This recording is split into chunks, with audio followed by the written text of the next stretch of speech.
Okay.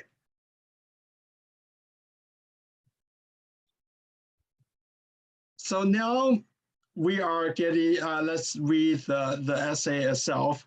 It's not too long, so bear with me. I'll read it in Chinese again, maybe just for Jason and Kevin here.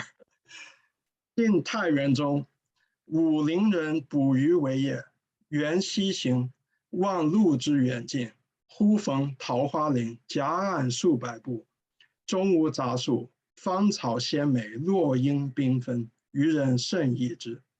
复前行，欲穷其林，临近水源，便得一山。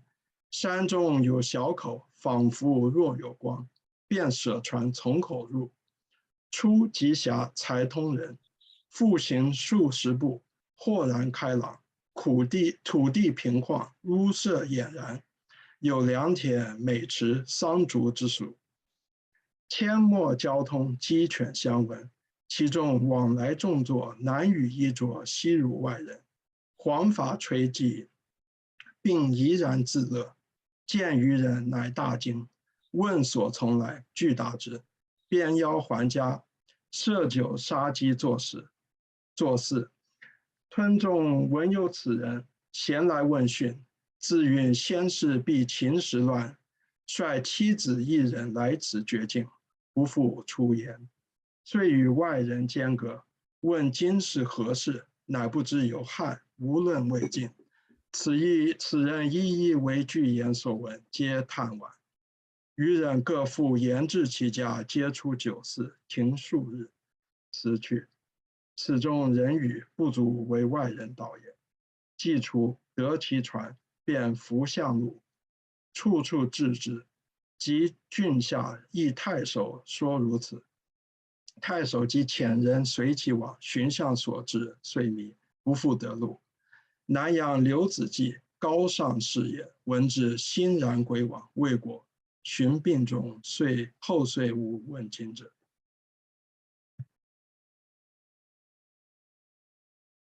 Okay, now in English. During the Taiyuan era of the Jin dynasty, there was a man of Wulin who made his living as a fisherman. Once, while following a stream, he forgot how far he had gone. He suddenly came to a grove of blossoming peach trees. It lined both banks for several hundred paces and included not a single other kind of tree.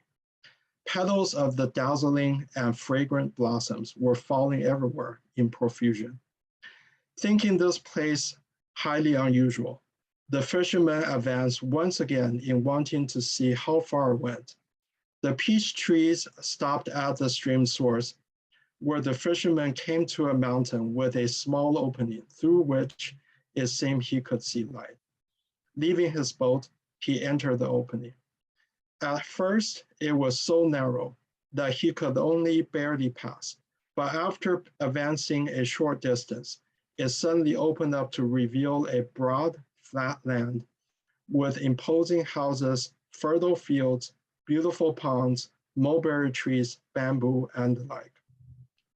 The fisherman saw paths extending among the fields in all directions and could hear the sounds of chicken and dogs. I want you to remember this verse. The sounds could hear the sounds of chicken and dogs.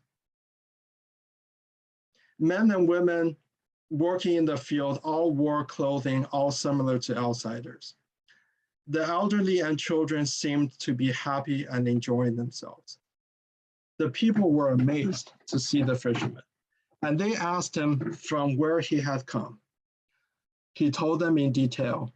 Then the people invited him to their home, set out wine, butchered chicken, and prepared a meal. Other villagers heard about the fisherman, and they all came to ask him questions.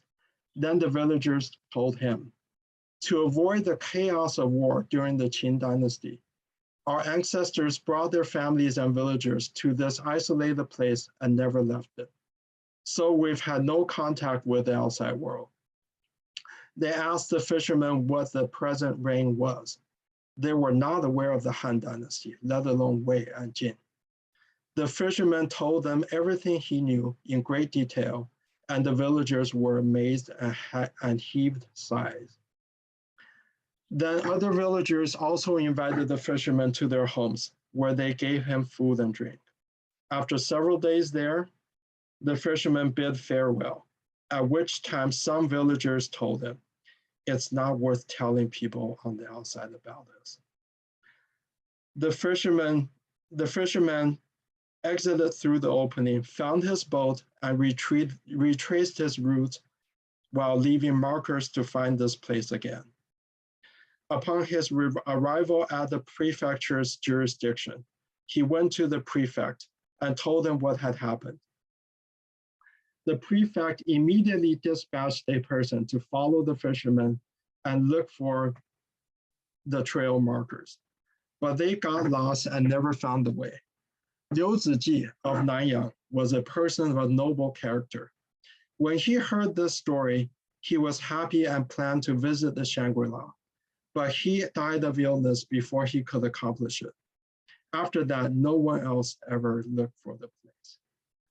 So I just want to add one observation is that in Chinese, the style of this writing is very much an emulation of a chapter of a typical historic book, such as the record of the grand historian. So it's a bit tongue-in-cheek.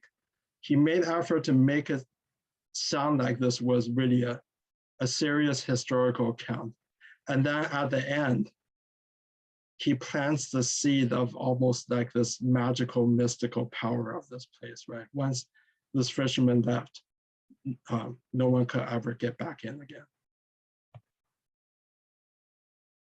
So to close up my presentation, I just want to cite a couple of quotes that are related. So one is from Lao Tzu. In a small nation with few citizens, even if it has the weapon of 10 nobles, it does not use them. The citizens take death seriously and do not migrate far. Even though they have boats and carriages, there is no purpose for riding them.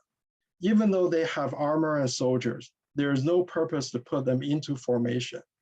Effect the citizen to return to knotting ropes for records, find deliciousness in their food, beauty in their clothes, contentment in their dwellings, happiness in their customs. Neighboring nations look after each other, and here it is, sounds of roosters and dogs are mutually audible. Citizens in neighboring states live out their lives without reason to visit one another. So a lot of people read the Peach Blossom essay as kind of a Tao Yuanming's realization of this Taoist utopia in Lao Tzu. But there are also other people who argue against that, saying that Lao Tzu's vision is these small nations that are separate, and it has a different flavor from what Tao Yuanming is describing. So anyway, that's up for you to interpret. Now, Confucius said a couple of things from him as my final slide. The master said, with sincere faith, he unites the love of learning. Holding firm to death, he is perfecting the excellence of his course.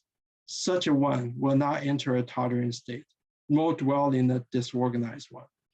So basically, stay away from nations that are in chaos. And best not to even enter them. When right principles of government prevail in the kingdom, he will show himself. When they are prostrated, he will keep himself concealed.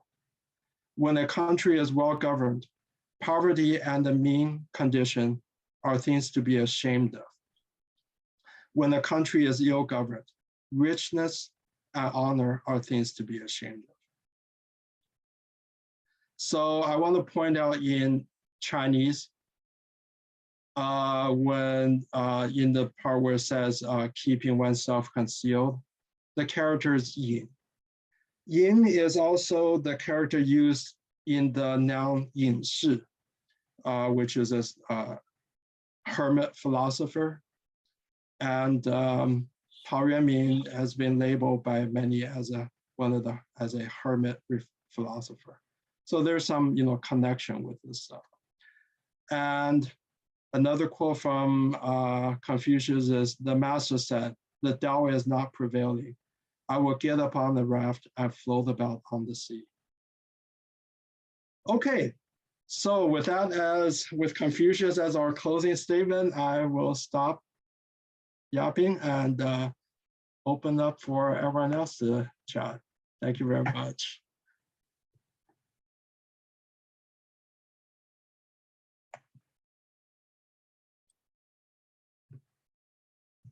Oh, I see CK and then Phil.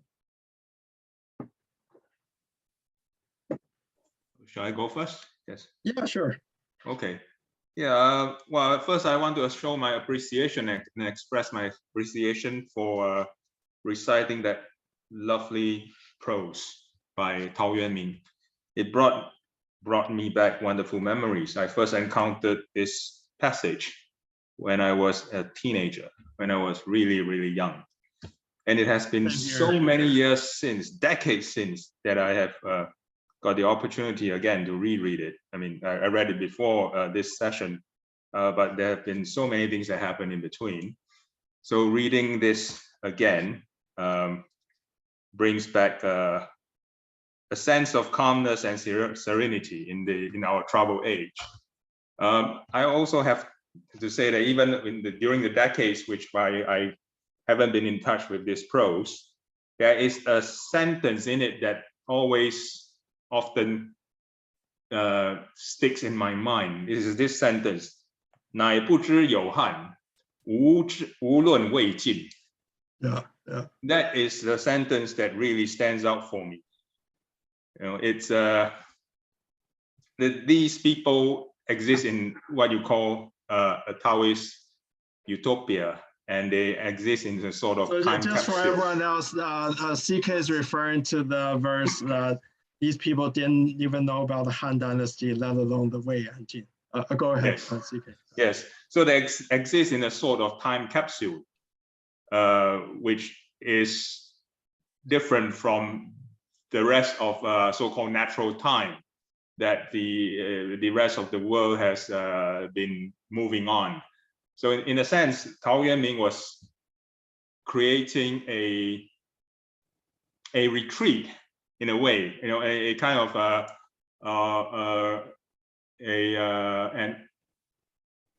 an intellectual or imaginary retreat for especially intellectuals during a period of strife to kind of aspire towards. And I think he succeeded. I mean, this passage, and I think he was already immortalized before that, but this passage really put him into the pantheon of the literary immortals. Yeah. And in Taiwan recently, there is I think a stage directing called 暗恋桃花源. I think it was also along the same idea. Yep. Oh, okay. Yeah, I think CK is referring to a stage play recently in Taiwan called Secret Love of the Peach Blossom Source. And thank you so much for CK. I think thank you for sharing the feelings, because I think this is part of the essence of this style of writing. It's the mental sublimation when you read it. So I really appreciate everyone who share their mental response as you read this piece. Phil, well, we have a lot of hands up, so next one looks like Phil. Yeah, I don't have enough background in Chinese history to read it that way, but I read it on a very personal level based on what I know.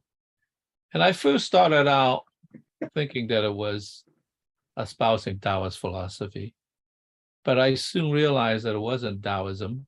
Maybe there was Taoism mixed in it, but it was really about Pure Land Buddhism. And it was about enlightenment.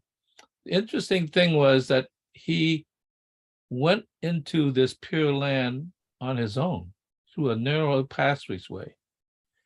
And now the Pure Land Buddhism, the Buddha is a Buddha of compassion to create a religion, a retreat for people who couldn't make it on their own and needs to be helped. Okay, so that's a Buddha of compassion. The interesting thing is he went there, and you would think that he first would stay there. But then what happened when he realized living there that these people were not at the right level? So there's a criticism in this. And the reason is that, first of all, he found out that they were eager to find out about the past, even though they're living in heaven, so to speak. They want to find out the past, what's happening there and all that. The other thing was they killed some chickens. So there's death in heaven, which is interesting. So I began to think about his mortality. He understood mortality. And he began to understand that what the later Buddha understood, that samsara is nirvana. And so he began to realize that the real life was actually a life of enlightenment, if you could see it as enlightenment.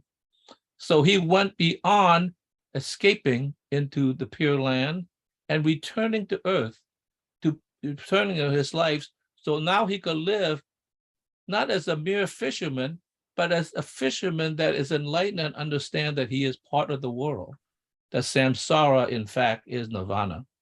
And that was the interesting thing, is that he returned to the drudgery of the work.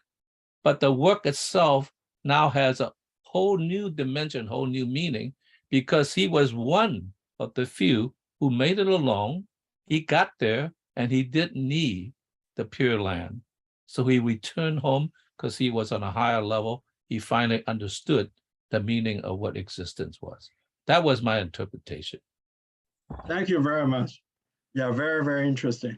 I'll tell you an anecdote about Tao Yuanming that's loosely related. Because you were talking about eating butchering chicken. So his friend, the monk Huiyuan, founder of Pure Land, invited him to join the White Lotus Association.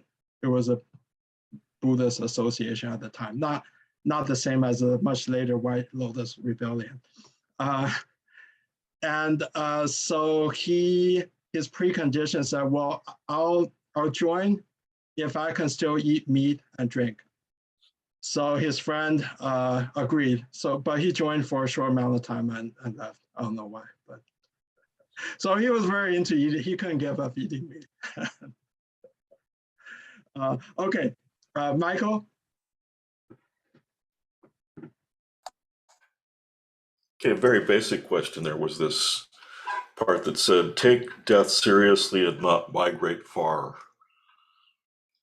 from the place that they were, and also the phrase holding firm in death. So, what does that mean in context with this poem? Yeah, it could, maybe there's no connection regarding that. Well, maybe not. Why did these people go in? How did they come to? It's a society in hiding, right? In their minds still. That they went there to escape the chaos of the Qin dynasty. So Qin dynasty was only lasted 15 years, and the end was very violent. So that's how they retreated into this secret hiding, really. So that's perhaps the connection there. The fear. So would that be kind of a Taoist idea too? Just keeping a low profile and surviving type thing? Yeah, because the quote that you cited is from Lao Tzu.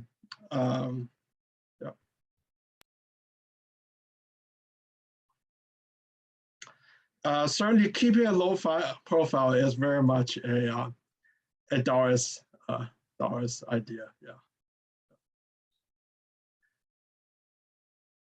Thank you. Kevin? Yeah, two things. First, I explain my two posts. First, we talk about this field and garden lifestyle. One girl called Li Ziqi is born in mainland China in 1990, about 30 years old. He got a YouTuber vlog about 17 million.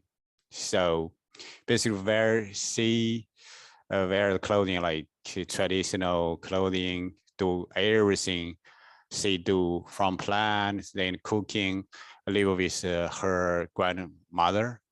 You see it, I believe you guys like it. And also the, other people discuss about her lifestyle.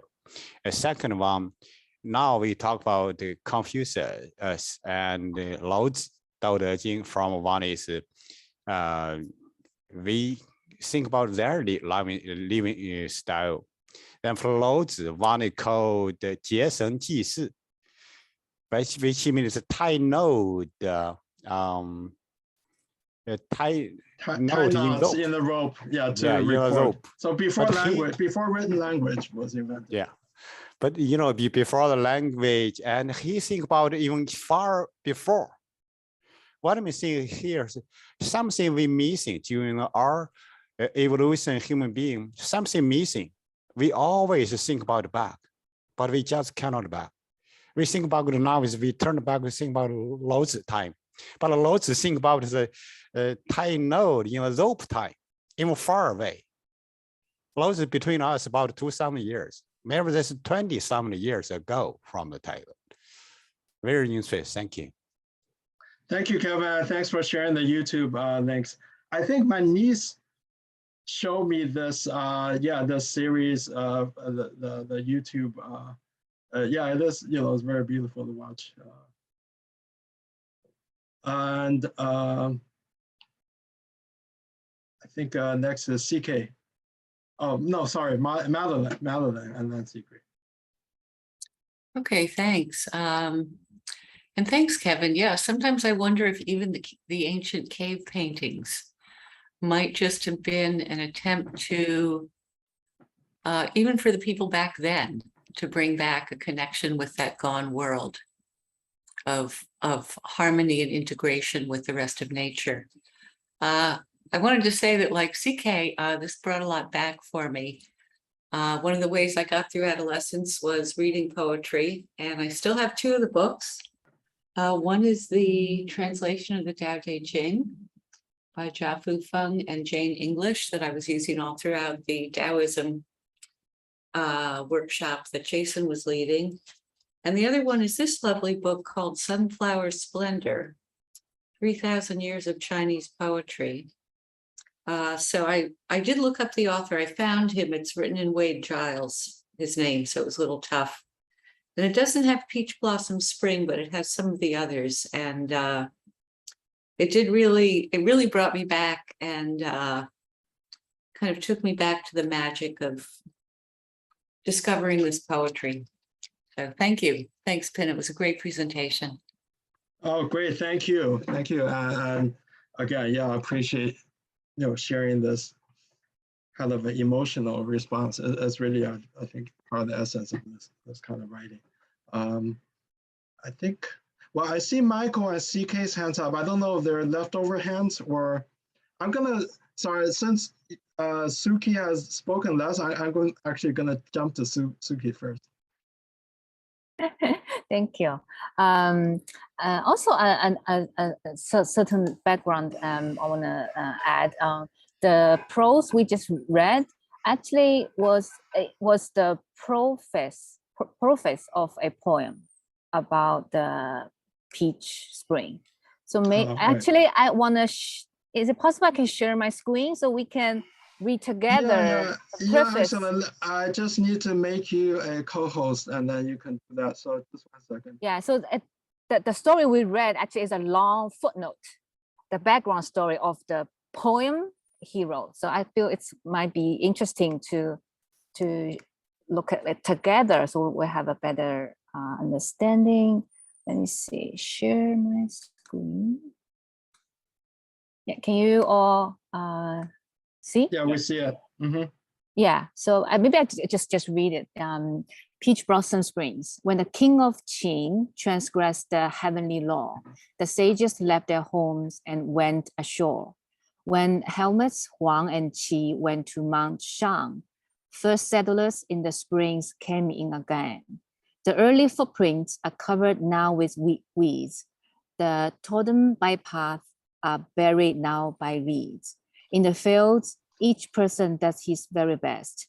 At sunset, they go home and take a rest. Bamboos and mulberries grow in such mild clime, while beans and crops are planted in their time. They raise silkworms and plow the fields in spring. When they reap crops, they need not pay the king. On bush roads, no men are seen to go, but dogs are heard to bark and the cocks to crow. They make sacrifice in ancient ways. The children sing their songs with ringing voice. The gray hair have pastime of their own choice. When grass grow lush, they know that spring's live. When trees wither, they see autumn arrive. Although they do not have an almanac, the change of seasons help them mark the track. Their lives so full of joy and the bodies fit. They have no need to live by their wit. This wonder, hidden for 500 years, it opened to the world as unspoiled spheres. Their simple way of life is worlds apart and shuts its door to the world from the start. How can a person from the maddening crowd accept to know utopia beneath a shroud?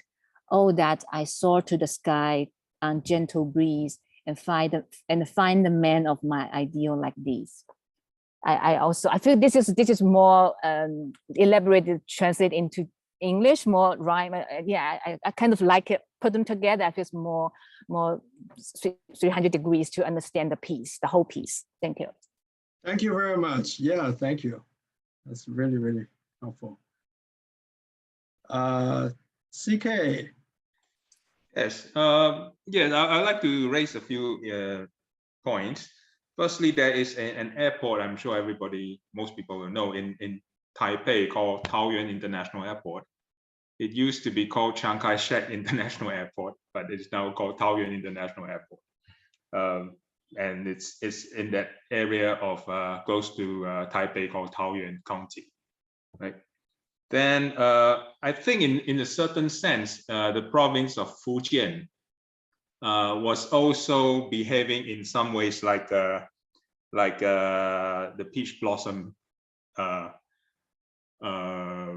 scenario that we just shared together, because Fujian as a province is a very hilly region, and because of the hills and the relative seclusion it affords for its inhabitants vis-a-vis the rest of China, the languages were able to be preserved in a more ancient form, or in the so-called more original form, and they were less disturbed by the turbulences from the central plains comparatively. So in a sense, that province itself was behaving or acting in a certain way, not unlike, I'm not saying it's exactly similar, but it's not unlike what Tao Yuanming described in his passage. I mean, it's not to the extent of 不知有汉无论魏晋, because they were still ruled by various dynasties, but they were left relatively undisturbed, because it's much harder to rule Fujian because of the hills and the isolation that kind of terrain affords its inhabitants. And lastly, it's interesting to compare Tao Yuanming's Taoist Utopia with Thomas More's Utopia. You know, they both have an idealized state of existence, but perhaps it's just a matter of prejudice. I find that Tao Yuanming's Utopia more pleasant when I read it than Thomas More's Utopia or Sun City. You know, it's just I guess it's probably because of the the naturalness and the sophistication, as well as the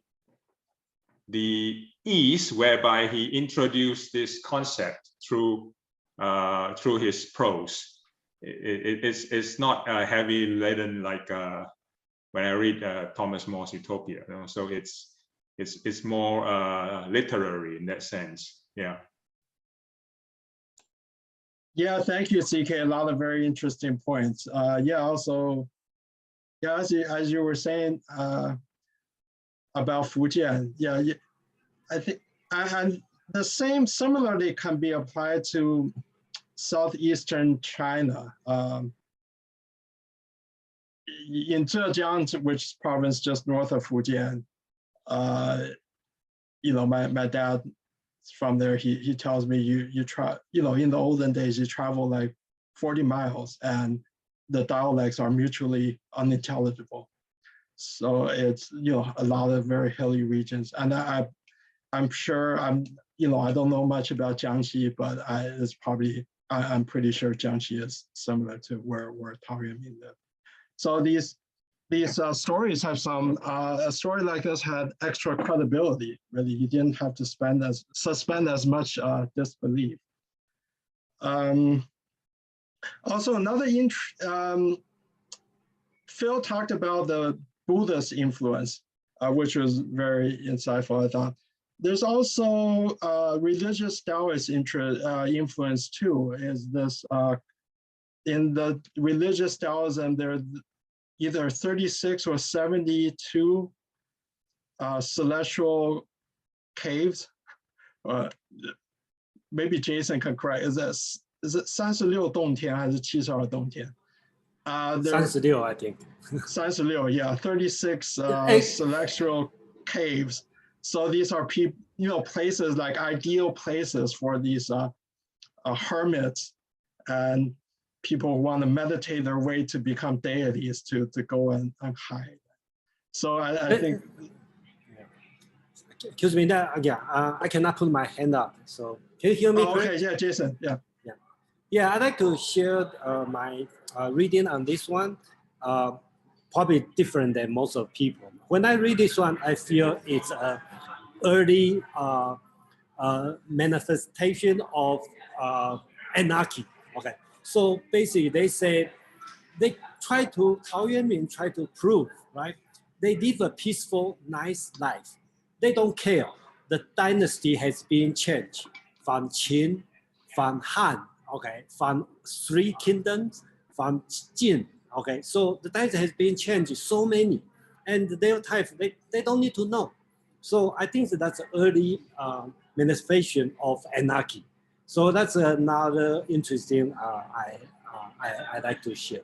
And then yeah, I think today's session is pretty good because next week I have been struggling for a long time. I decided to put the romance of the 3 kingdoms. So basically built the history between the Jin dynasty and the Han dynasty. That's the history part. And then Pin just talk about the religious style, and Phil also talk about Buddhism. That's also start to have an influence during that time. So I think that's another good connection, you know, here. Thank you. Yeah, thank you very much, Jason. Yeah, that perspective is very important. A lot of people say, well, read it as a protest piece, actually, a social and political protest piece. Karen, and then Phil. Thank you so much for the presentation and for introducing me to this poem. And as I was reading it, I was having this sense of sort of deja vu, and that maybe I had read something in Chinese literature that had a similar theme of people discovering a passageway through mountains into a valley where people had been left alone for a long time. So I'm wondering if this, and I think the only Chinese literature I've read is Outlaws of the Marsh, and it took me so long to get through.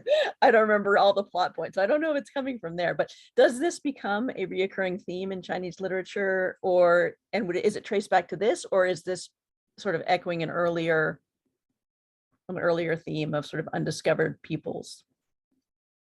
Okay, yes, it is a recurring theme. He was probably the earliest person who wrote a very famous piece on the story like this, I would think. So his time was about 1,500 years ago. Outlaws of the Marsh was written about 600 years ago, I think. And but the concept was that philosophical perspective was much earlier. As we discussed here, he's kind of a, of course, he's a thinking person. So he's received all these different philosophies, Confucianism, Taoism, Buddhism, religious Taoism. And of course, in his mind, all these things are synthesized. And he wrote this piece. I don't think he wrote it. It could very well be, I don't think he wrote a piece saying, oh, I'm going to write a piece about the Buddhist utopia or Taoist. This is just what came out of him naturally. Phil and then Michael. Yeah, an important aspect was, when I saw the poem, the first thing I saw was a Chinese painting. Yeah. So I looked up the Chinese painting, and it kind of didn't quite make sense to me in this sense. The painter was, I looked him up, I think Hui Yang. He was a Ming Dynasty painter. So this was a late painting talking about early poem.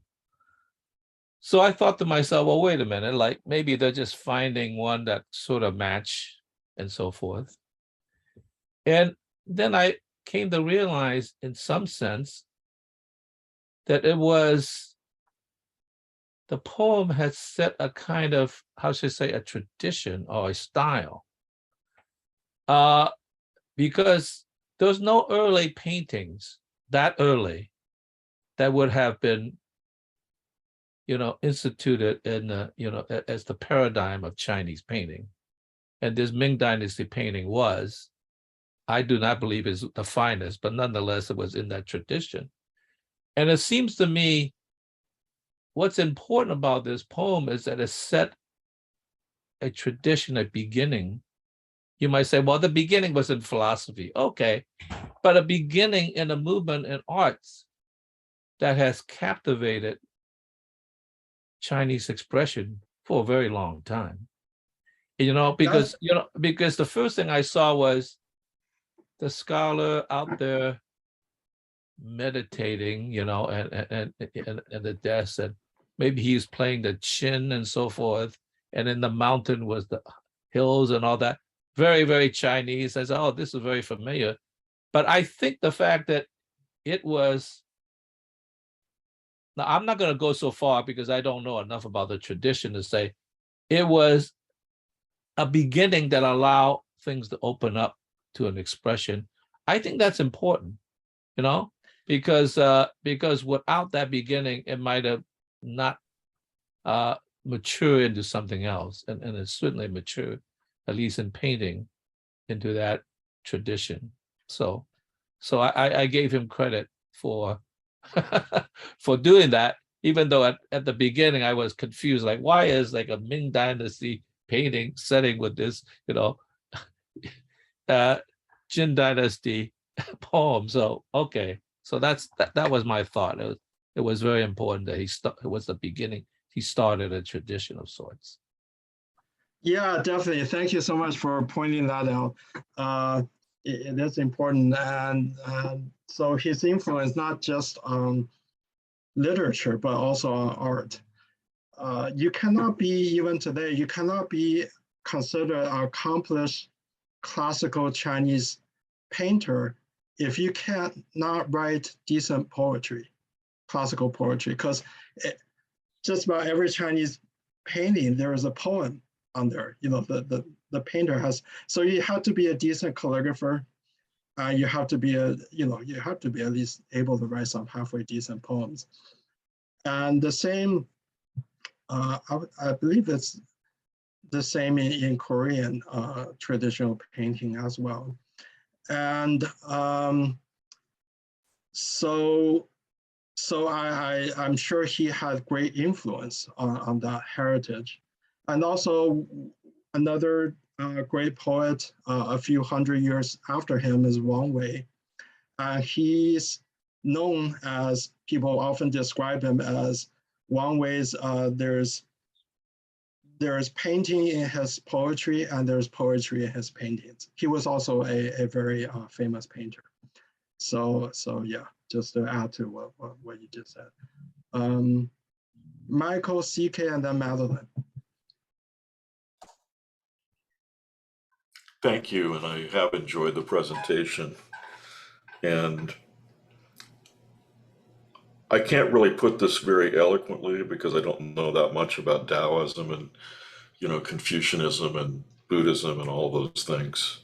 But is it possible that he's actually talking about Shangri-La as a place that he ideally lives in his daily life, in every moment, that actually it was hidden from people that he is actually living there, and that that it's really this place of dwelling in terms of his thoughts. Okay, so it's not like it's some place that is apart from where he is, but it's where he is.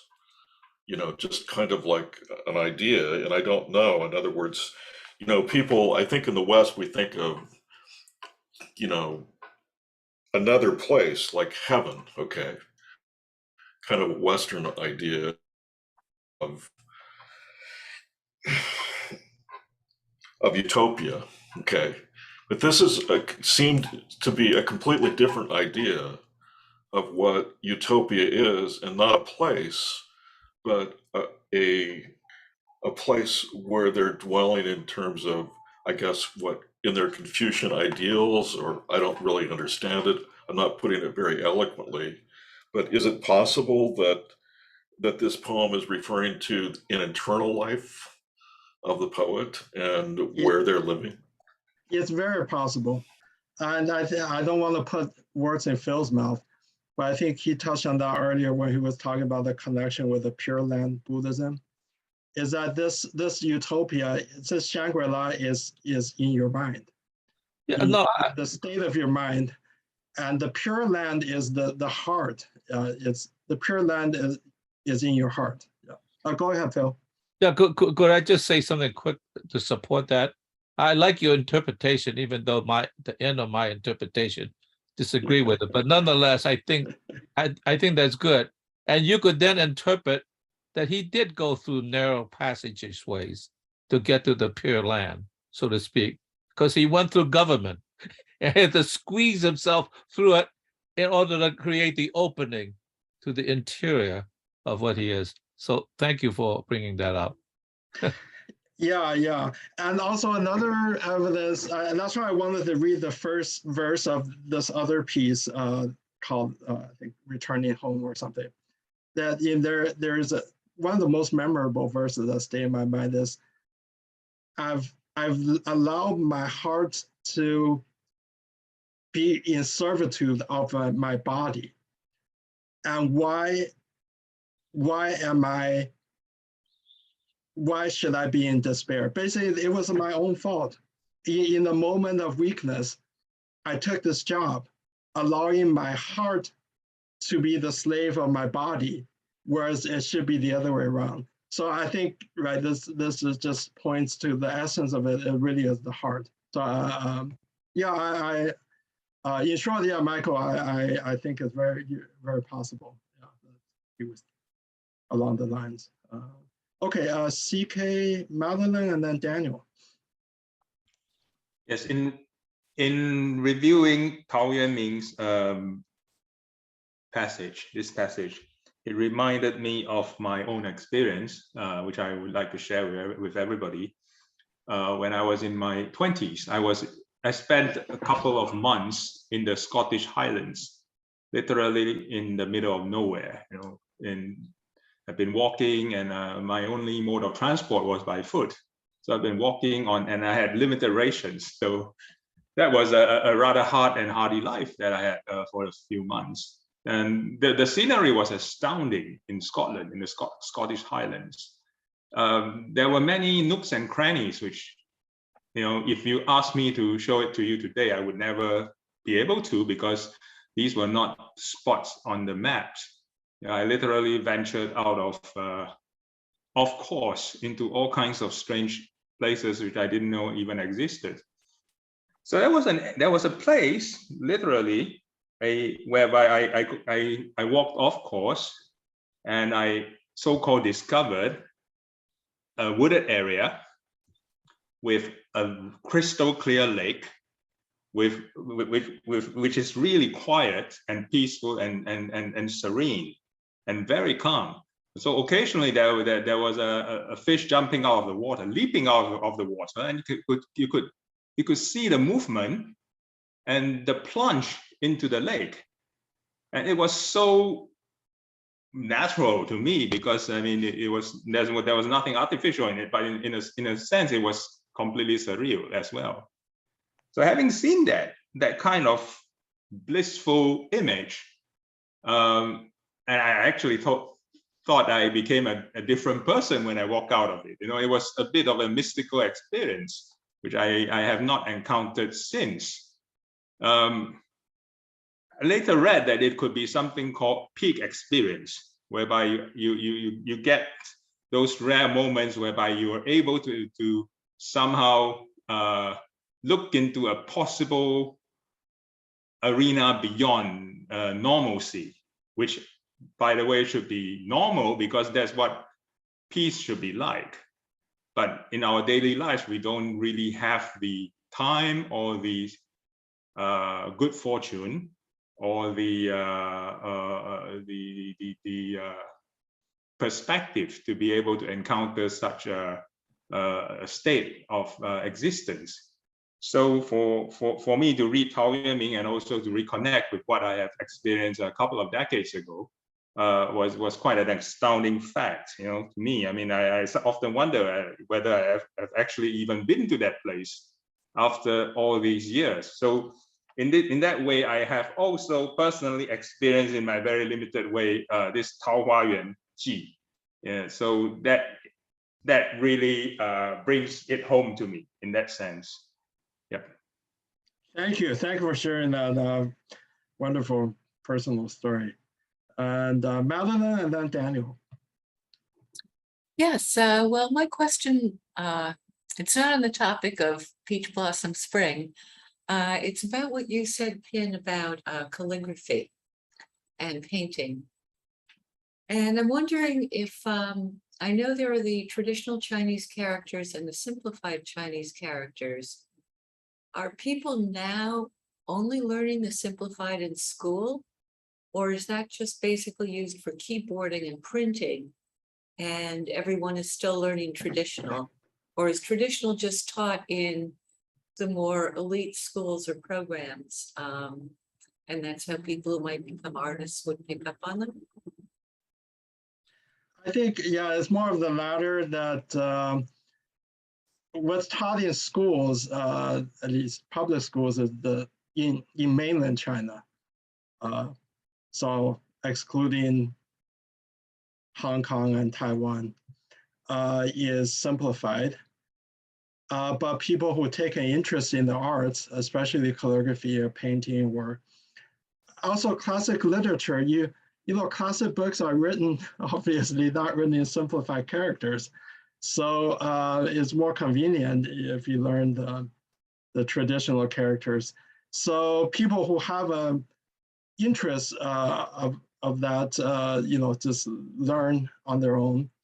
It's not that hard, because mind you that the mass majority of Chinese characters have not been simplified. So the difference, I think the difference sometimes is overblown. I've, you know, of course, I went to school in Taiwan, so I only learned traditional, but I just picked up, I never even made any effort to learn simplified, because it just comes. I mean, it's just not that big a difference. Yeah. But the other way around is harder. If you only learn simplify, you want to learn traditional, that's a bigger effort. But still, it's all doable on your own. You just have to see enough, and then you just pick it up. Daniel. Oh, you're muted. Oh, okay. Yeah. Okay. Now, I found the story very interesting because there's all these parallels with fairy tales from Europe. Namely, there's the motif of the hunter who's chasing the deer, and the deer goes off into the forest, and then within the forest there's this magical place that's found, and you see this motif again and again and again. And so yes, I think that this is speaking to not just a place on the horizontal earth that's discovered, like a nice place as opposed to a not so nice place, but rather a shift into sort of a vertical dimension of perception that is qualitatively different than anything else that's in the world. And in that sense, also noting that the word utopia actually means no place. Literally translated, right? That's the etymology. Yeah. Thank you very much, Daniel. It's a very interesting point. Suki and then Phil. Yeah, I want to reply to Mandalin's question about traditional and simplified. I got education in mainland China. So in mainland China, all school, they only teach simplified. And Hong Kong, Taiwan, Macau, and overseas, like in Chinatown, in New York, Chinatown, the newspapers, the posters in the stores are traditional Chinese. And the simplified Chinese is only brought to in China after Communist Party took China, because they want to enlighten people. They want people feel they get educated, so they make the word simpler for us to study. But actually took a lot of the meaning why the word is formed, like love. In the simplified version, the love has no heart. That's a joke. That it's like it's ruined the original why this word is formed. And then back to the piece itself, I want to share. He wrote that piece when he was 57. Yes, 51, 57. Then after that, 6 years later, he passed away. So that's why. Peach blossom spring in our outer world in Chinese, in mainland China at least, we see more negative, because they see that's the swan song of swan song. It's very beautiful, but it's very going downwards. So I want to share that. And also peach has a interesting meaning in Chinese culture. Actually, peach has symbol as love or sexuality. Youth. So when we say you have luck in love life, we say you have the fortune of peach blossom. So for our old man, didn't have a wife and was always in fighting with his wife, I feel like there's certain frustration in terms of his love life or even sexuality. I don't know, but just something. Even I just want to add that angle, which I would never thought of when I learning that in high school. Yes, and also I want to also another angle. Only I learned that when I grew up. I feel this is a story of the price you pay for betrayal, because the people there, it's not worth to telling others. So sometimes I think if that guy didn't tell any people, some people might find it just like he did. But because now they set a goal, when you really want to set a goal, that disappeared. So I feel that's the cost people pay for this guy. Maybe he has his own personal agenda. He wants to tell stories. He wants to have some self-importance, right? So that's another angle I see that. So it's kind of sad ending, even it's beautiful scenery. Yeah, thank you. Well, yeah, thank you for bringing up the ending. I found the ending very interesting because like you said, there is a fishiness to it. This guy, you know, they treated him so well. As soon as he left, he was like marking the trail. He's betraying them. He ran directly to the prefecture governor and said, "Oh, this place, you know." And then, but at the same time, it was a perfect ending because it would have been a tragedy for this place to be found by outsiders. And through some kind of suggested mystical power that people can't find it anymore. So in our hearts, we feel peaceful that wherever this place was never discovered again, and never could be betrayed. So anyway, yeah. But thank you for. I do think that the ending is you know, is quite complex and interesting. Phil. Yeah, I'm sorry Daniel left, but I was going to say Nirvana is also no place. So that's an interesting coincidence. Okay. But what I wanted to do is address Madeline. When I was teaching in Akron, I actually met a Chinese artist who was sort of almost a linguistic artist. He's a calligrapher. He's not a great calligrapher, but he's a good calligrapher. And he did a piece that now he is now the director of foreign students at the Beijing Academy of Art. So he lived in both worlds. He was in America, and he did a piece that was in the what is it, the Hirshhorn, no, not the museum that was in Washington, D.C., okay, and was called Writing from Heaven. Very interesting. You know how Chinese, you know, like in English, if you write it in the wrong letters, it kind of shows up. And in Chinese, because it's made of characters, it looks like it could be Chinese unless you really understand Chinese, even though it isn't Chinese. So he did like hundreds of these writing hanging in a kind of drape fashion, you know, of all these letters from heaven that does not exist. Okay. And some Chinese scholars actually challenge him, and they said, we are going to look at your writing from heaven and find some character that actually exists. And they all failed.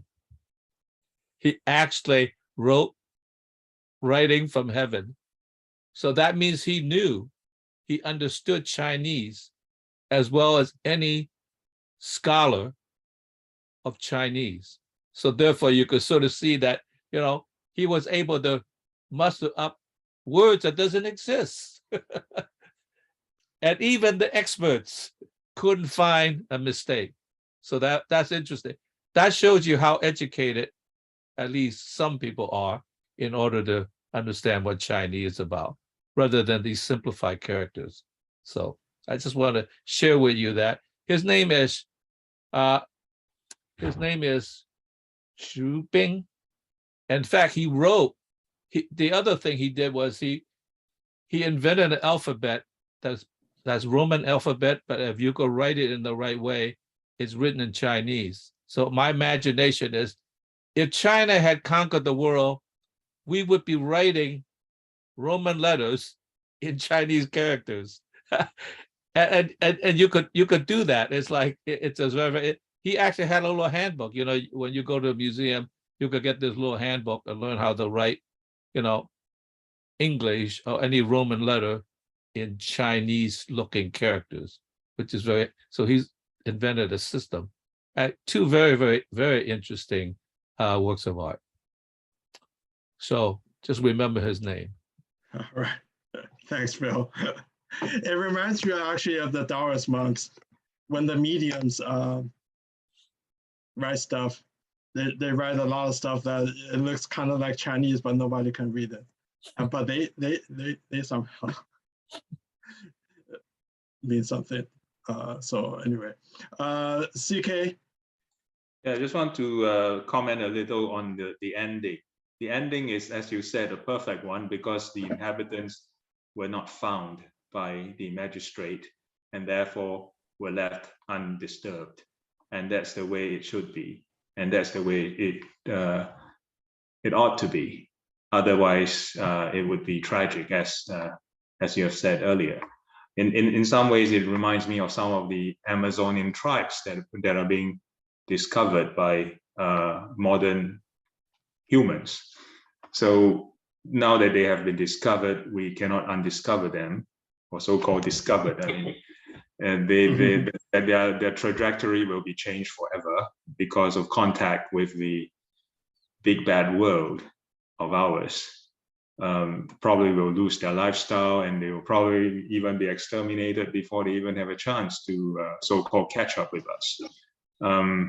So in that sense, it's the best ending.